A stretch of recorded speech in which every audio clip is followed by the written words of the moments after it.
This is a CBC News Special presentation.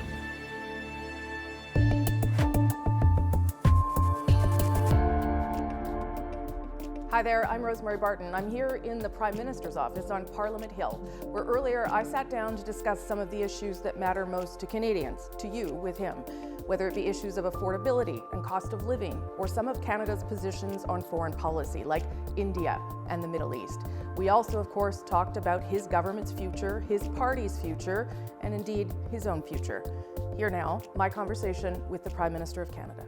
Prime Minister, nice to see you. Good to see you. Thank you for making the time. I appreciate it. Always. I want to start with some issues that Canadians are thinking about right now. Interest rates, as you know, still at 5%. The Governor of the Bank of Canada says probably too soon to bring them down. They're still thinking about when that will happen. Many Canadians are going to have to renew their mortgages in the next little bit. So what else are you considering doing to help Canadians as they confront that? Well, we put out a mortgage charter as part of the fall economic statement to highlight that people can renegotiate their mortgages, get a longer amortization period, and be able to reduce their monthly payments. It's not perfect, but it's part of getting through.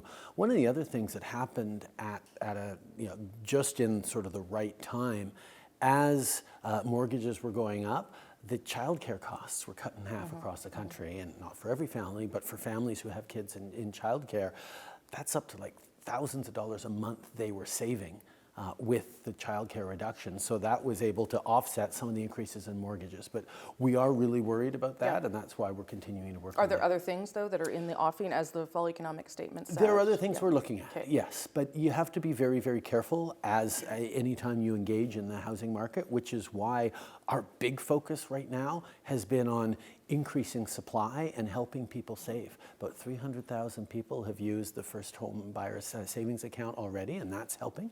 And on the flip side, the work we're doing to change the way and the speed at which housing is built across this country is making a huge difference already. Do you think that young people need to start thinking about the idea that they won't be able to afford a home? No. That they will be lifelong renters? No, I think young people are rightly worried about that because right now the situation is so difficult. But the things we're putting in place means that young people will be able to aspire to own a home. And I take that almost personally, because when we got elected in 2015, it was because a whole bunch of young people who'd never voted before, even into their early 20s, came out and supported us for the first time and the only time. And we made a commitment to them. We were going to make things better, even as we knew things were really, really difficult. Well, there's a global context right now that means we have even more to do, and I need to keep the promise to those young people, and that's exactly why we're focusing so much on delivering that kind of progress and the kind of sustainable future that we know they need. Okay, well, let's talk about some of the things that are still difficult. The rate of inflation has declined overall, but the food inflation is still punishing for a lot of Canadians.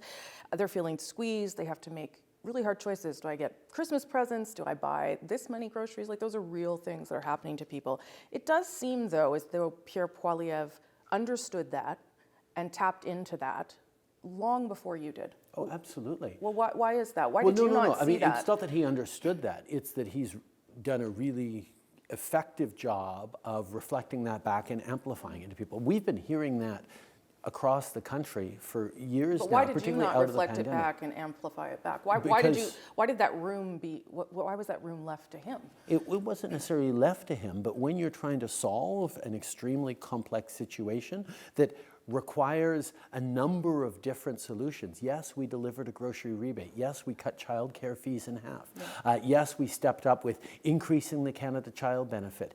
Yes, we're working on competition to make sure that the big grocers, don't take advantage of the very small number of very large grocery chains in this country. Those are all complex and different paths. Sure. Whereas if you're just shouting and saying, it's Trudeau's fault. He's raising the price of everything because he's fighting climate change and put a price on pollution. That's a really easy message. And the things that we are doing are meaningful and real and thoughtful, and we're busy doing them, not just sort of taking out YouTube space on amplifying those concerns. But is it possible that people no longer like the solutions you have, or no longer think the solutions you've put on the table are adequate? I don't worry so much about that, because they're not looking to Poilievre because he's got all these solutions. He's not putting any solutions on the table at all. The solutions he does venture forward, experts, not us, criticize as riddled with inaccuracies and unworkable and not going to solve the problem. So we are putting forward meaningful solutions. It's just so much of this is linked to international context. Inflation's high everywhere. It's better in Canada, but that's no comfort when people are having trouble paying their groceries. This is a reality right now that we are working incredibly hard to solve day by day, step by step, and it's starting to work. But Canadians are still frustrated at not feeling it yet, and I totally understand that. The home heating carve-out, which you've talked about a lot, and all your ministers have talked about a lot, it does, though, seem to me that carve-out was a recognition that when you have a carbon price and other factors are at play, inflation being one of them and transition is harder, that you are willing to recognize that a carbon price is sometimes too hard for people. First of all, the reflection around how we put a price on pollution, a carbon price, was always wrapped up in the affordability concerns. We knew that we couldn't fight climate change unless we were also supporting families who in this fight. We can't just land it on people, and that's why we designed it so that across the country, 8 out of 10 families do better with the rebate checks that show up every 3 months than it costs them in carbon pricing, except in a couple of places where the prevalence of home heating oil, which is dirtier and more expensive, meant that they weren't being as better off. So we saw that as a gap in our approach that we chose to fix. So we're suspending the price on pollution on home heating oil, and we're accelerating the transition to heat pumps. It looked, though, like you were just trying to save a bunch of seats. It looked like you were responding to MPs who were saying to you, if you don't do something to help me, I'm out of here. No, it was the fact that there were people genuinely struggling, lower income families that are reliant on... Both things can be true, can they not? But they were reliant on home heating oil, which is dirtier, more expensive, and more vulnerable to international price shocks. So this was a specific thing to solve with people for whom the carbon price wasn't providing I get that, but it can also be true that there was a political problem. Well, politics is about responding to people's problems. And that doesn't mean that there wasn't deep, real policy concerns for it. We chose to phase out oil, now we chose to phase out coal, now we're phasing out home heating oil. These are things that are good for the environment that go alongside a price on pollution. Coming up, that's a point on which I have a very clear disagreement with Prime Minister Netanyahu. More of my interview with Prime Minister Justin Trudeau.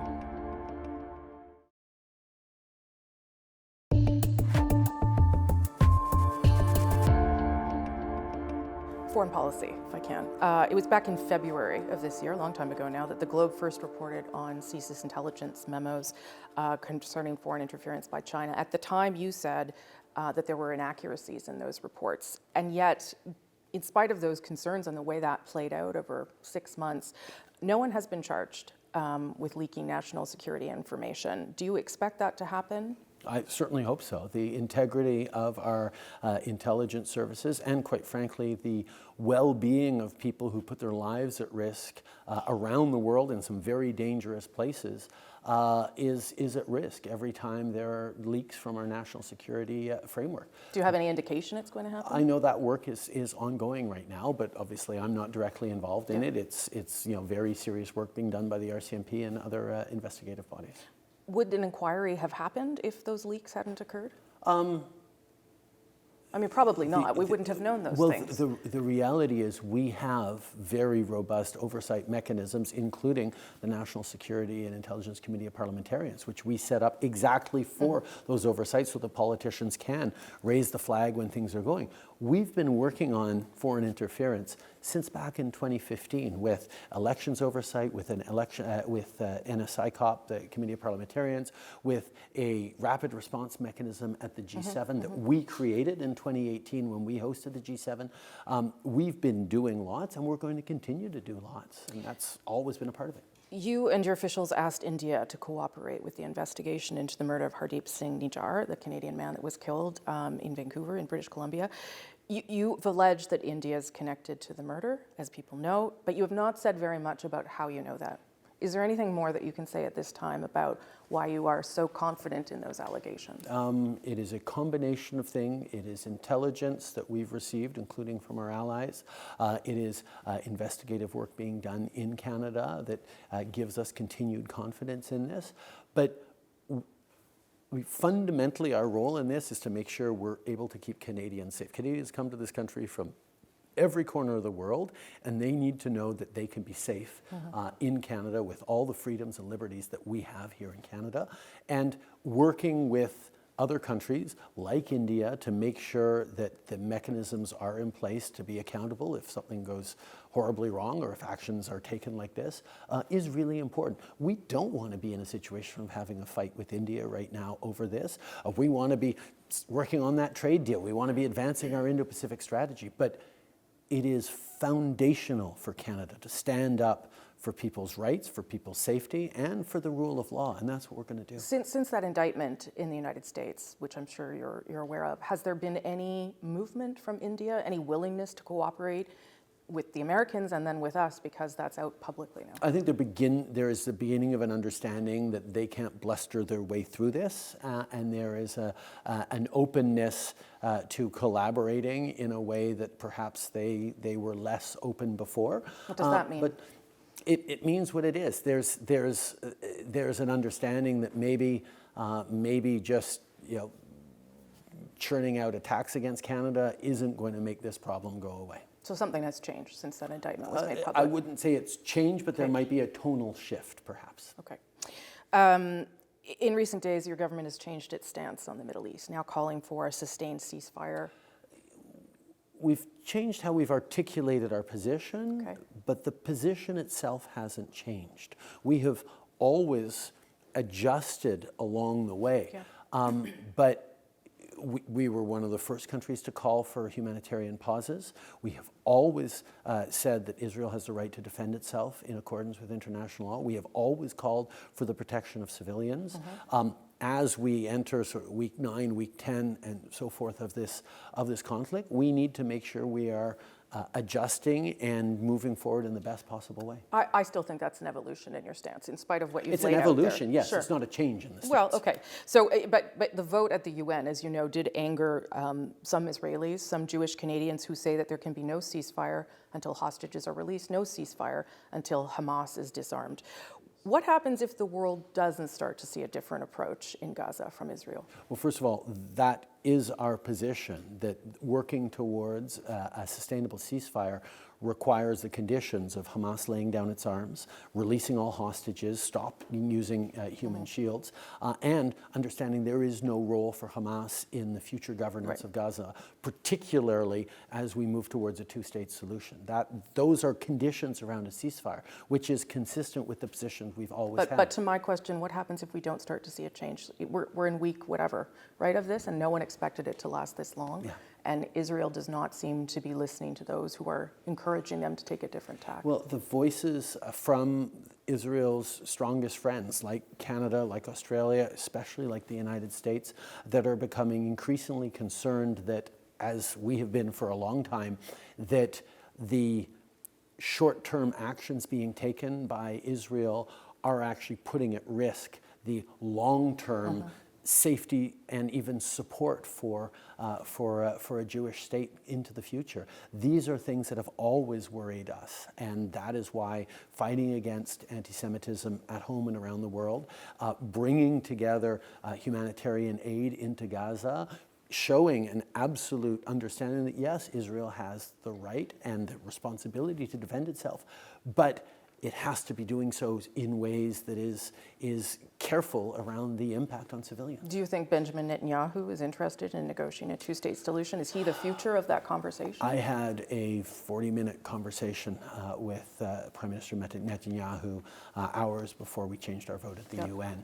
I very much shared with him our deep belief that Canada is unflinching on and has been for many years, that a two-state solution is the only way to move forward, that we have to have a free, secure, viable Israel alongside a free, secure, viable Palestinian state, that there is no long-term future there. That's a point on which I have a very clear disagreement with Prime Minister Netanyahu, but we're going to continue to work for that two-state solution in every conversation we have. Less than a year from now, Donald Trump may be back as the President of the United States, and many fear that that will have some dire consequences for American democracy, foreign policy, geopolitics. How is your government preparing to work with a man that you have worked with in the past, but how are you preparing for that possibility? Well, I mean, working with the United States, even regardless of the administration, I'm on my third now, is always a challenge. The U.S.'s interests and its focus are always going to be something that we have to work through and work around. We were able to solve for some extremely difficult problems during the Trump years, where a threat to rip up NAFTA, a desire to move backwards on climate change, was a menace not just to Canada but to the world. Yes, there's a concern particularly around the environment at a time where it's so important to move forward on protecting and building an economy of the future where energy workers, miners, forestry workers across this country and manufacturing across this country continues to be successful as we move towards lower emissions. A Trump presidency that goes back on the fight against climate change would slow down the world's progress in ways that are concerning to me. Still ahead, is there anything that would convince you to step aside and let someone else lead the Liberal Party and this government? Listen.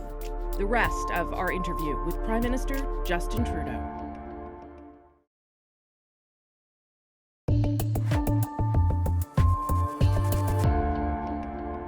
You've been Prime Minister for 8 years. I think that's right. And by the end of 2024, you could be the 7th longest serving Prime Minister in history. Your party is struggling. I would say you're struggling a little bit too. Is there anything that would convince you to step aside and let someone else lead the Liberal Party and this government? Listen, with the challenges that people are facing right now, with the way the world is going now, and everything that we are doing that is making positive differences in a very difficult time that isn't done yet, I wouldn't be the person I am and be willing to walk away from this right now. There is so much important work to continue to do at a time where it is really difficult. It is really challenging. And the global winds that are buffeting not just our democracies, but our economies, our social cohesion, mean that the things that we got elected to do, whether it's fighting climate change, reconciliation with Indigenous people, strengthening inclusion and opportunity, and doing it all with a focus on the middle class and people working hard to join it. I think to myself, where would we be right now if we hadn't brought in childcare, if we hadn't shown leadership on climate change and drawing in global investments? We have more to do, and right now, all that is going to be at stake in the next election with a very clear choice of either going backwards and doing less or nothing on climate change, on reconciliation, on inclusion, on growing a strong economy in meaningful ways, or do we keep rolling up our sleeves and delivering for Canadians? You also had some personal challenges, some changes this year in your life, given your family and your separation with your wife. I wonder whether you think, now that you've had a little time to consider it perhaps, whether it affected your ability to focus on your job? Because those are some heavy things happening in the background. There were, I wouldn't say directly because I have an amazing team of extraordinary ministers around who are doing great work. But one of the things that this personal process and personal year has led to me was a renewed focus on the things that really, really matter. And for me, at the center of it is building a better country and a better future for my kids. And recommitting myself to that specifically and to the work that we still have to do to make sure that Canada continues to be the best country in the world. That has given me new energy, and I'm excited about all the very real challenges we're going to face in 2024. Where do you find optimism right now? Because I think that's something Canadians are struggling with, right? I think there is a frustration, anger, impatience, all those things, and I wonder where you find that and where you would tell them to find it.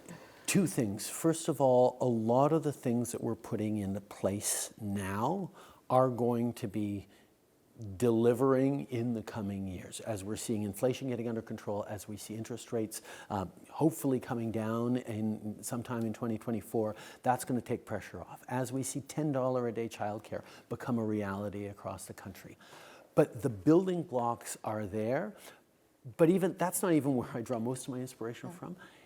It's our fellow Canadians. We saw it during the worst forest fire season in history over the summer. The way people stepped up for each other, the way people were there for each other, the way people are there now with food banks, with supports, the way communities are coming together. Yeah, they're united and all being mad at the federal government and the governments right now because there's something to be mad about there. But at the same time, those people who throw up their hands and say, oh, Canada's just broken, couldn't be wronger, because Canadians are not broken. They're facing really tough times, but we're doing what we always do as Canadians. We roll up our sleeves, we're there for our neighbors, we lean into the headwinds, and we succeed. Some people don't buy that, though. I understand how tough it is right now. But what people need to be looking for is who is actually looking to solve the challenges we're facing and who's just looking to exploit them or amplify them. And that is going to be the choice that will shape the next 2 years in politics. Prime Minister, thank you for your time. I appreciate it. Always a pleasure, Rosie.